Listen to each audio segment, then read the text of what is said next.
globally. So sharing the organization of microtrenching, introducing microtrenching, and the issues and questions that are coming with microtrenching. So to introduce myself and Marais, so we are a manufacturer of dry trenching machines. It is important to know that in France and Europe, we don't sell equipment, we use our own equipment, so we are the first users of our machines, so we know our technology. And my name is Maxime for our representative office in Malaysia. Okay, to know where this experience is coming from, these are a few references, so in France and Europe, but also Africa, North Africa, New Zealand and Australia, and Malaysia. We've been working with Malaysian companies for 2 years now. So here are the 3 contractors that we have now in Malaysia able to offer our microtrenching solutions, including Fox, our partner that you just met. So talking again about the process of microtrenching, so I will go through these different phases. Phases 1 and 2 before trenching, then talking about the trenching itself, and the work that comes after the trenching. Phase 1, Mr. Lee already developed this, so you will have to prepare your site with field survey, network design, and detection. I insist on the geodetection and facilities scanning to know what are the facilities underground and where you're going to trench to avoid some costs and troubles in repairing and fixing it in the future. The site preparation with the marking of facilities that you will detect, the drawing trench path to know where to trench appropriately, and the traffic control. Then comes the trenching itself. So these are Marais solutions for microtrenching. So we have solutions for urban environments from 4.5 centimeters wide to 13 centimeters. Depths between 25 centimeters and 50 centimeters. With these solutions, we are talking of building 500 meters of network per day. So we are talking about fast rollout. First question that will come when you will do the trenching is where to trench. Okay, this is a bit, okay. Just remember that the more you will be trenching on the road, on the carriageway, the easier your rollout will be. Easier, so faster. On the other end, you will have influence on the traffic and on the road surface. A good compromise that we saw in Malaysia, as Mr. Lee introduced it, is to trench on the outside line, on the yellow line. You will then be able to repaint on the trench to have an aesthetical finishing, a nice finishing. Figure 4 is also specific but very interesting. It is dedicated to greenfield projects and new roads. We sometimes trench below the divider, meaning before the installation of the divider, of the concrete divider. So you will be able to protect your network without having any influence on the traffic, on the road surface. Then comes the question of how deep do you want to trench? How deep do you want your facilities to be laid? So these are 2 situations, situation 1 and situation 2. Situation 1 is the minimum we recommend and we think is suitable to have your network secured and your road protected. This is a 25 centimeters deep trench. The other solution is situation 2 with a 50 to 60 centimeters deep trench. It is the maximum the technologies will allow you to trench in urban environments. So of course these 2 solutions comes with pro and contras. Situation 1 will be more cost effective. You will save on materials, you will save on equipment. You will also reduce the damages on the road surface and in the underground because the trench is smaller. And something really interesting, really important, is that these technologies are on the market already. We have 3 contractors in Malaysia able to offer this kind of specifications. Situation 2, so a bigger trench, will allow you a faster rollout. Faster rollout, not specifically on the trenching, but backfilling and the cleaning on the site will be faster. I will come back on this point. You will also have a better protection of your network with more mortar coverage and deeper facilities. And with a bigger trench, you will increase your capability. You will be able to lay out more facilities, more fiber. Would you require it? So these are basically Marais solutions to these two situations. Our first machine, which is the Marais SideCut, the one our partner Fox is using in Malaysia now. The assets of this machine are its compact size. The machine is less than 1 meter wide. So you're able to trench without blocking the road. Situation 2, we developed a machine called CleanFast, which comes in two versions, the traditional CleanFast and the Uber version of the CleanFast. So this machine is bigger, it's a truck size, still reasonable size to trench in the city center, and is coming with a vacuuming system. That's one of the reasons why you will be able to roll out your network quicker. Then comes the cleaning, as Mr. Lee mentioned it. So with our SideCut solution, our small machine, all the rubbishes will be excavated.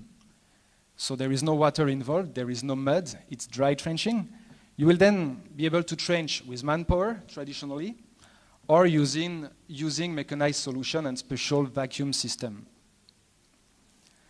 Situation 2 is easier, of course. It's the machine coming with the vacuum that you can just dump automatically. So still on day 0, so on the day of trenching, you will lay your cable. So these micro-trenching solutions are suitable for main duct, multi-duct, flat multi-duct. We recommend multi-duct solutions. And the backfilling. So this is important because this is really, this comes with the solution. With this kind of backfilling, our micro-trenching solutions are not optimized. So this is an example with the 25 deep trench. So you can see a first layer of sand, which is optional. We call it sand bedding to protect your duct. You will be able to skip this phase if you lay out the appropriate ducts and if the ground condition allow you not to do it. Then comes the duct. So for this example of 1.8 inch wide trench, we recommend a duct of maximum 1.6 inch wide. It is important that you keep a margin to be able to have a good backfilling. Then comes the color mortar. Most of the trench is backfilled with the color mortar. And finally, a last lay of cold mix, compacted cold mix, minimum of 5 centimeters to do the sealing and waterproofing of your trench. A few pictures to show you. So this is the sand bedding in Europe. So we just use a hopper to put the sand in the trench. The backfilling, so all these pictures are coming from Malaysia, so you can see different solutions with manpower, using customized hoppers, or a more creative solution just using a signalization cone that you revert to put the mortar in the trench.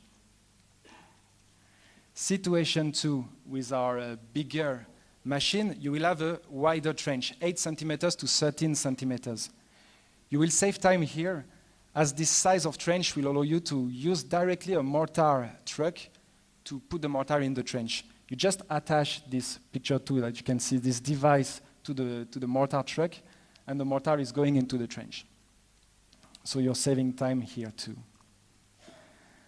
Don't forget the leveling and compaction of the mortar once it's in the trench to be sure the mortar is well entering the trench, is well surrounding your duct.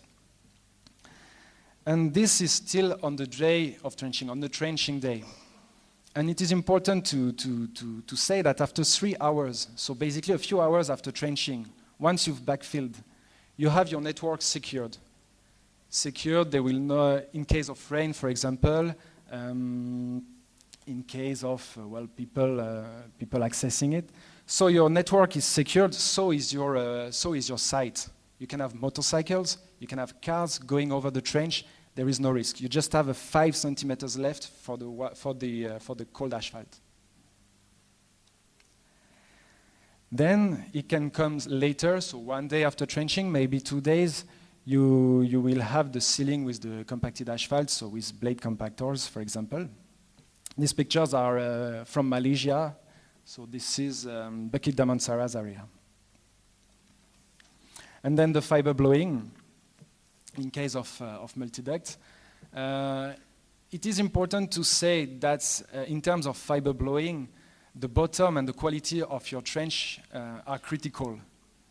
That having a clear trench will allow you to blow far, and moreover, using this kind of solutions that can trench doing curves up to 6 meters radius, you will reduce the number of manholes on your project. And you all know that manholes are costly and it takes time to be installed. So a few pictures of the final results. This is just a few hours after completing the backfilling. So you can see the machine trenching in curb. And the last picture is in Europe. We are trenching on the walkway for this project. Okay, after speaking about the process of microtrenching, let's see the assets of microtrenching and why Marais we believe in this kind of solutions. First, because we believe it will reduce the damages on your road and on the road underground. I mean, surface and underground. Because your trench will be smaller, that's the first reason, of course. You won't have to go 1 meter deep. You won't have to trench 25 centimeters wide. Less underground damages and surface damages. Moreover, our solutions are dry trencher. You don't have water injected in the trench that can make the underground muddy and provoking in the future some cracking, some underground collapsing in the trench. So dry trenching. This is a picture once again in Bukit Damansara of the final result. So you can see that damages are really reduced on the road surface. Second assets will be the reduction of disturbances, environmental disturbances and traffic disturbances. Traffic first, and this is really critical in cities like Penang or Kuala Lumpur. The machine, once again, is less than 1 meter wide, meaning you won't have to block the road or maybe one line of the road on a narrow road. But cars can still go on. The small picture that you can see cars going over the trench just after the machine. So that's really important and really safe. Then environmental disturbances, so dry trenching and dust-free trenching. You don't have water going all around your project, mud going all around your project, and neighbors complaining. The machine is noisy. I have to tell you, the machine is noisy, but less than other technologies like hammer or backhoes. Strong backfilling. So again, mortar backfilling is coming with the machine. It's important to have optimized results with these microtrenching solutions. We don't believe that backfilling with soft grounds or sands, for example, are suitable, as their compaction can be a problem and you can have your trench collapsing in the future. We don't either believe in too narrow trenching. We've seen projects where contractors were trying to put a duct in a really narrow trench, too narrow trench. So once they were backfilling, the backfilling materials weren't able to go everywhere in the trench, especially below the facilities, provoking empty space in the trench, crackings, and breakup in the future. So we insist on having an homogeneous and strong backfilling. And finally, these solutions are offer you quick execution. Once again, we are talking about 500 meters of network per day. And they are safer in a way that the trench is smaller. You can have vehicles going on it. You can have motorcycles going on it. And the fact that after a few hours only, your network and your streets are safe again and secured again. So these are the assets I was mentioning, a few pictures of our solutions. So I hope this gives you a good overview of microtrenching, on the assets of dry microtrenching. Then would you have any question, I will be available to answer you. Thank you.